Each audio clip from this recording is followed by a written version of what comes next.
ઘણા લાંબા સમયથી આપણે સૌ લોકસભાના રિઝલ્ટની રાહ જોઈને આતુરતાથી રાહ જોઈ રહ્યા હતા. આજે રિઝલ્ટ આપણી સામે છે ત્યારે ભરૂચ લોકસભામાં ભરૂચ સંસદીય ક્ષેત્રના લોકોએ જે પણ જનાદેશ આપ્યો છે એનો અમે સહજતાથી સ્વીકાર કરીએ છીએ.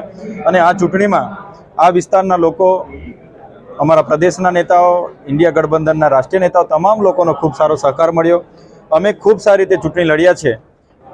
છતાંય ક્યાંક અમારી ચૂક હશે એનું મૂલ્યાંકન કરવામાં આવશે અને આવનાર દિવસોમાં આ ચૂંટણી લડ્યા એમાંથી ઘણું અમે જીત સાથે લડ્યા હતા પણ ઘણું શીખવાનું મળશે અને આવનાર દિવસોમાં આનાથી પણ વધારે સારી ચૂંટણી લડીએ એ અમારા પ્રયાસો હશે.